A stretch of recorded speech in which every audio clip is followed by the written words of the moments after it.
If you have something to say, I'd like to hear it. I want a divorce. Are you asking me for a divorce? Divorce! I will divorce you so fast it'll make your head spin. I want a divorce. I want a divorce. I want a divorce. I want a divorce. I want a divorce!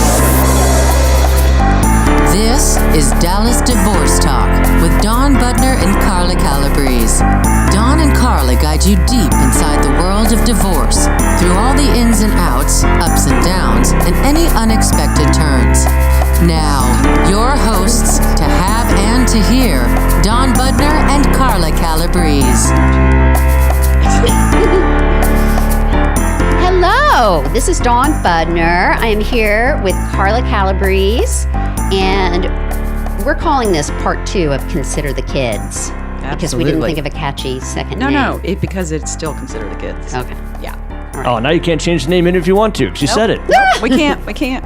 Well, it works. So what we talked about before on Consider the Kids Part 1 was the study by Judith Wallerstein over 25 years of the unexpected legacy of divorce. Yeah, that's the book. That's the title of the book. The name of her book, as it impacts children of divorce, right? Yep. And it was done, 1980? 1980 was when her study was and done. the point of that, that why we wanted to bring that up too, is what you did is you had folks in our firm go and try to figure out if the underpinnings of that study, the conclusions of that study are still valid, or have they been in any way diminished or conflicted, and we haven't, right? It still sort of stands from 1980. I think so. So it's kind of an important point that I wanted to make, before we go forward, is that this, even though 1980 was when it was written, so if you were to go look at the book and get it and go, 1980, it's not been refuted. Right. At all. No. And what people have done, there have been additional studies. I don't think anything has debunked her conclusions. Right. But folks, obviously the world is different today, and hopefully we advance and improve and come up with some ideas that are helpful in addressing some of what she found, which is that divorce harms kids. And I was telling Carla, nowadays the term resiliency is really popular in books and talks and things about children, that especially in today's world now, where we've got everything moving so fast, the information age. Well, and in fact, hold your thought, but in fact, I was at a seminar last week where we brought in a professor from Stanford. It was one of my collaborative seminars, and his name was Fred Luskin, and he did a forgiveness seminar. And really the crux of it was is how resilient are people? How do they get through these divorces? Do they crumble? Do they hold and harbor their resentment forever, or do they just pick themselves up off the floor and dust themselves off and recommit to themselves and move on? So he kept talking about resilience as it related to forgiveness. Right. So not just for children, although I think you're right, we're seeing it all over, books about how to raise the resilient child. But I think it's pretty clear, because he said the resilient person is happy.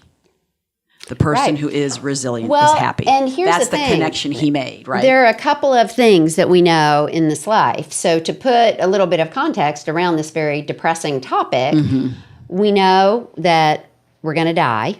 Hi, you really want to go to lunch with me today? I'm just full of fun. I plan to live forever, but Yes, other than Kevin. And number 2, we know, we're going to lose people, and sucky things are going to happen. Life is hard, right? Right. And so the point is, look, we're not living in a beaver cleaver world. And I'm sure everyone under the age of 50 has no idea what that reference was. But anyway, we are better off if we sort of accept that hard things are going to happen, and that we can make it through them.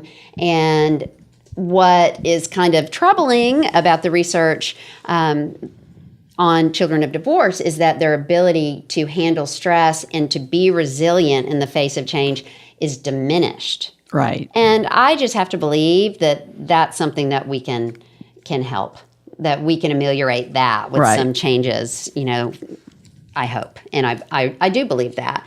And it is true for parents too, because by definition, if you are a more resilient adult and you are going through a divorce that you may or may not have wanted, either way, you're going to be grieving. Your ability to process, grief and and bad feelings and move forward is key to how you do and how your children do. Yeah, absolutely. Right? Absolutely.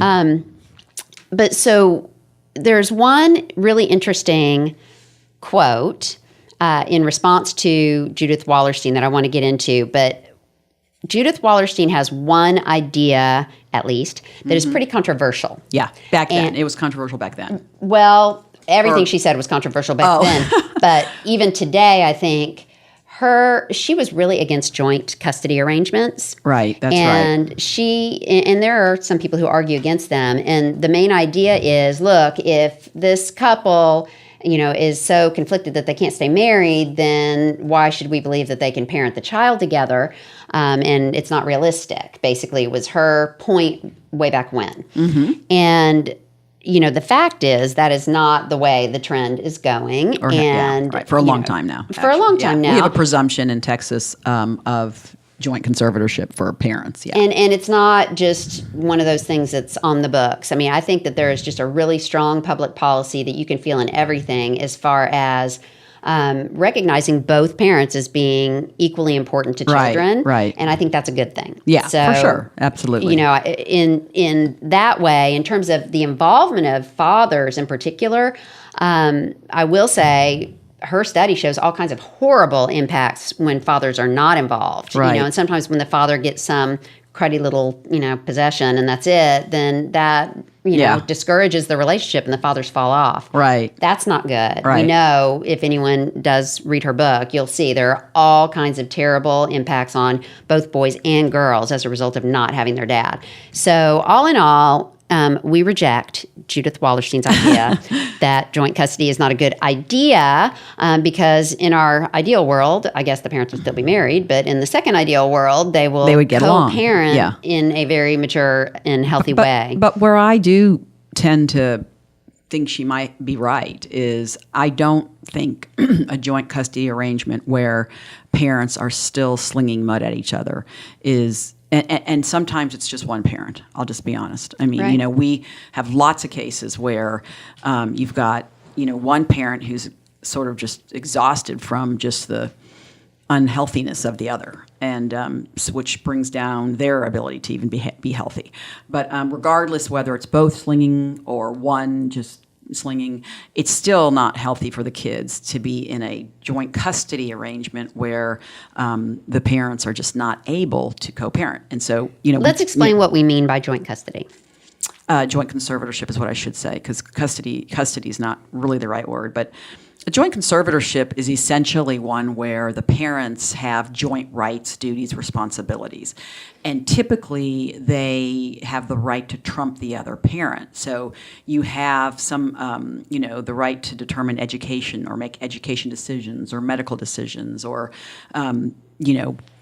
things of that nature. So in a joint conservatorship relationship, the parents have the right, they basically have to both agree. They have to agree. So when they don't agree and then they bring in their garbage around it, and then, that's when the kids get caught in the crossfire. And I think where I agree with Judith Wallerstein, it would be we need to be much more cognizant of the relationship between these parents and the mental health of these people before we just sign them up for joint conservatorship. And I think we try to do that in our office by looking at those joint rights and not just, just saying, hey, everything is joint and that's the way it's going to be. That's what joint conservatorship is. And I think we accept out some of those rights, specifically ones that we know they tend to argue about.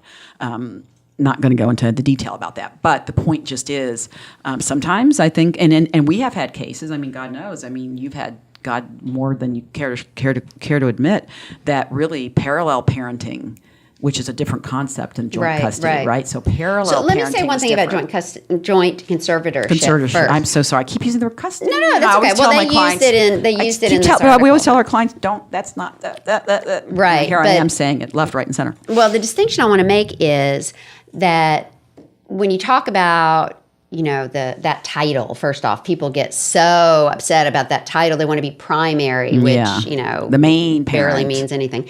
But the joint conservatorship, there are kind of two pieces to it. There, what Carla, you just referenced, which is the rights and duties.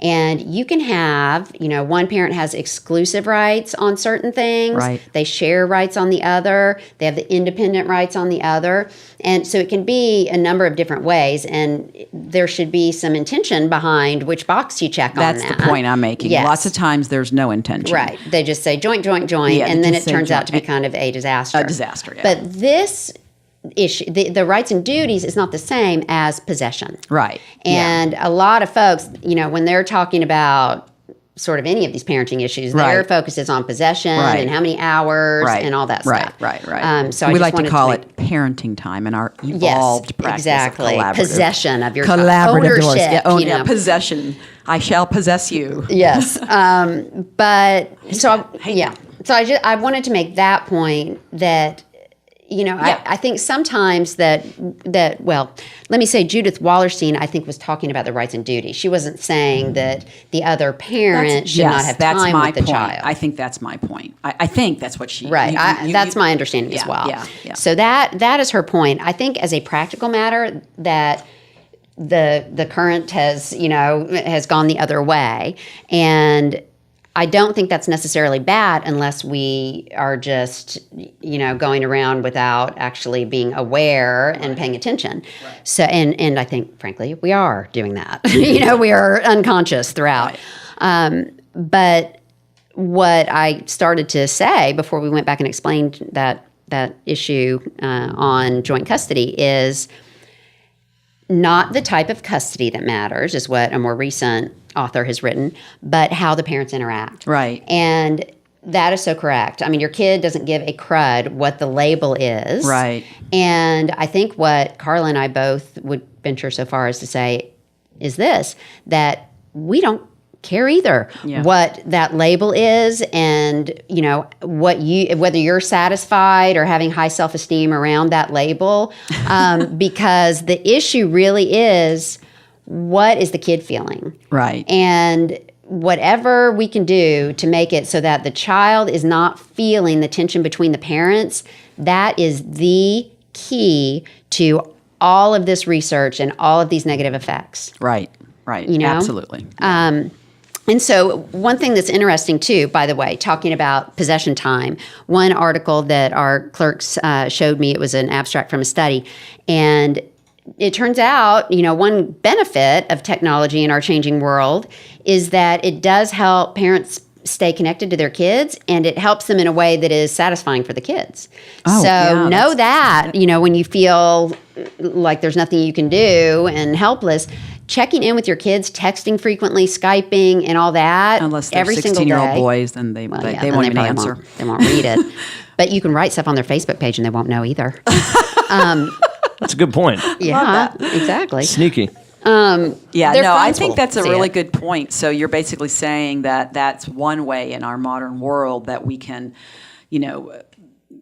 just by checking in with them more often on text and whatnot, you can stay more connected to them, which is a positive thing, which helps create a more positive experience. A little more security, under their throughout feet, the right? divorce. So Throughout yes, the divorce, so I thought that was wonderful news. And how are we doing on time, Kevin? You got about a minute left. Okay. If you want to start wrapping up. Well, so what? Just for the first half? Yes. Okay, good. Because when we come back, what Carla and I want to talk about are some ideas out there for different approaches that may help, ameliorate some of these negative consequences for kids. So hang tight. Go look on iTunes and see which of our other episodes you're going to listen to next. And we have a Twitter page. We do. It's and Dow Facebook. Divorce Talk is our Twitter handle and our More Facebook of page. Dow's Divorce Talk So we will be coming back in up. 2 shakes. I was afraid, I was petrified.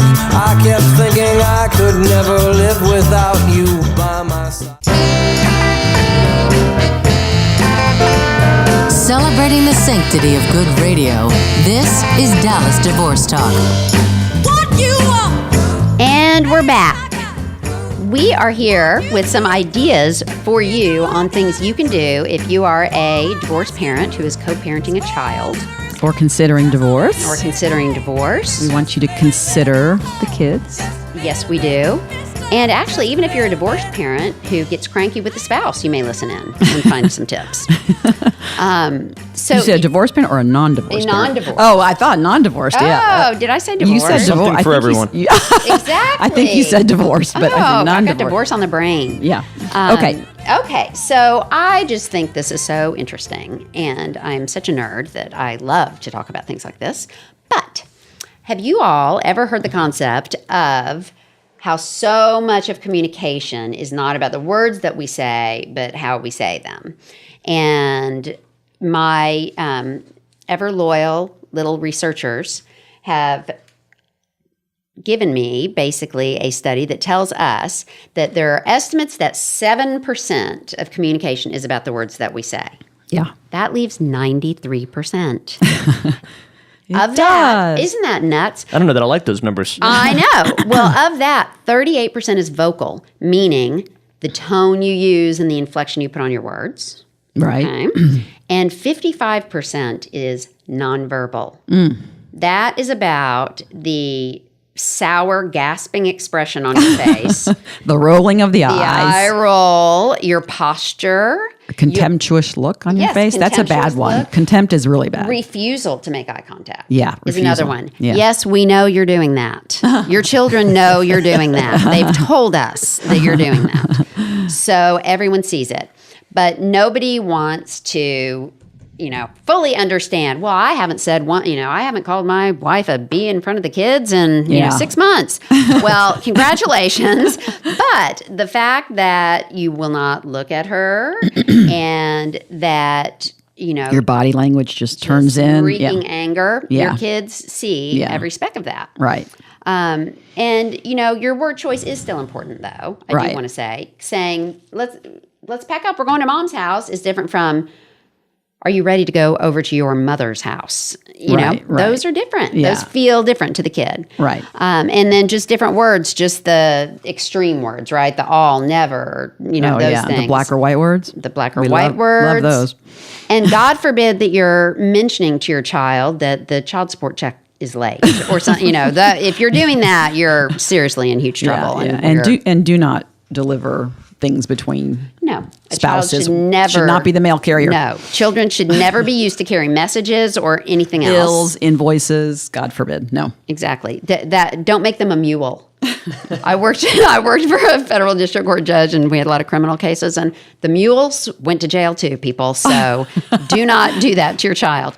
Then the really aggressive, tell me about your weekend, and did dad have a woman with him when no and no, you can't do that. Sometimes the messenger does get shot. Yes, exactly. The messenger is getting shot in the heart in this case. And so what do we do about that? Because we know, don't even tell us, we know it is all your spouse, that you don't do any of these things. But, Carla and I have been talking quite a lot about this. And while courts do order people to attend parenting classes sometimes, it seems like they're only one or two Right. that people use, and I'm sure that they are good or they wouldn't be used, but it seems like we should be branching out a bit and doing a Yeah. little bit more, especially when we read all these studies and we find out how poor all of us are at understanding communication. Right. Right? It's I mean, not everybody can limited benefit. to people who are going through divorce. Right. It's not, but for especially people in this situation where it's just, we are in crisis. We need to intervene here to save the kids. Right. We should have the very best tools available for them, and I'm not quite sure we do. Right. But there are anger management classes, co-parenting, and one thing that I read about in this stuff that the law clerks gave us is called face work, which I think is so interesting, and to the point about the sneer, the grimace, and the contempt. It is literally work with someone who is training you to have your face. I mean, I'm telling you, some of our clients do not understand how they look. They need to go in the mirror. I have begged and pleaded because I have to take these people into court. Yeah, she's got to put them on the stand. I have begged, I have tried to explain to them, you need to go and say this in the mirror, and you're going to run screaming out of the bathroom. Because they don't know, they don't see it, Yeah, and they don't see how they look. No, Yeah. and The judge catches it quickly. oh my gosh, everyone else knows. The roll of the eyes, the big sighs while you're sitting next to the counsel at the counsel table while the other spouse is up there. Or God forbid, speaking out, which has also happened to me. Had the court security officer walk over toward my client. And this applies to both men and women. right? Absolutely. Oh, that was a woman. Oh, that was, yeah. No. That was a woman. And let me say, I mean, sometimes in these cases, we have the client who I feel like is much more together and behaving appropriately. And sometimes we have the other client. Right, exactly. And if I think that, you know it. Because really, I'm for the kid here. Yeah. Well, and actually, I'm for you. So we're for you because you can't go into a courtroom doing that because you will lose. Yes, that is very true. But anyway, so that is a thing, apparently. The This face, what's it face called work, again? It's called face work. So what And does it mean? Or So it is literally training you to hold your facial expression in a way that is Positive? and not negative. And I was telling Carla, it's kind of the fake it till you make it thing. Right. I think it's really true. Like, have you ever just been so miserable and depressed or angry and you had to go to some event and Right. sit there and pretend like you're super delighted to meet people and you really hate them all? And then 30 minutes later you realize, It's not so bad. oh, Yeah. okay, I'm happy. Yeah. So, there's something to that, Yeah, to forcing definitely. yourself to put on the happy face. Yeah. I think we did learn everything we needed to know in kindergarten. Yeah, I think so. We did. Little happy face turns out to be the key. But anyway, so that is something that, is very basic. There's no way anyone's thinking of that. Yeah, You no know? doubt. Yeah, and no doubt. we all should be, because it's one of the most basic things. It's, what did I say, 55% or, Right. of what you're communicating. So Right, yeah. we all should get that message, but especially if you're holding that other spouse in Ill regard. then you are at a very high risk of having these facial Right. expressions and not being aware. So communication, again, is what I think Wallerstein was telling us, and I'm going to go back to Fred Luskin from Stanford, because we had that seminar last week, and one thing he told us in dealing with our divorce clients is that in order to get them to a place where they can communicate in a much more enlightened way is he had all these exercises for us. So one of them, I guess this is, you were talking about the face exercise, I guess we can call it that. One of them that he had for us, it was really interesting. We have in our collaborative group about, let's say, 17 people that were there, and we were at a country club at lunch having this seminar, and he told us to go outside and walk briskly for 5 to 10 minutes. Do not have a phone, no phone. Do not walk with somebody else. Carla, were you wearing your heels? Yeah, I was. It was terrible, really. I know. I forgot I had the seminar. Usually I wear jeans, but I had my heels on. Carla has some high heels. And so so that's what we were to do. And 5 to 10 minutes, just, the grounds were beautiful. He also said what they do when they teach people about this is that preferably if it's sunny, that would be great, because the sun is huge in terms of changing your attitude and all that. But we just, this brisk walk for 5 to 10 minutes with nobody else, no phone, no nothing, and just be with you and your thoughts. And then come on back afterward, and then go ahead and have that discussion or have that, interchange with your ex-spouse or whatever. So it was really interesting because we really realized just these little things that you can do, like you said, the face work or something like this. We're not really teaching that to people in divorce. I mean, we've got these clients who are at the rawest of raw. I mean, divorce is up there with the top 3 life stressors. Yes. Death of a spouse, divorce, death of a child. I actually think it's above death of a child, which is No way. I think it is. Okay, we're going to look that one up. I'm not No, believing I it. do. I think it is. I think that the stressors are those 2, and then I think that's third.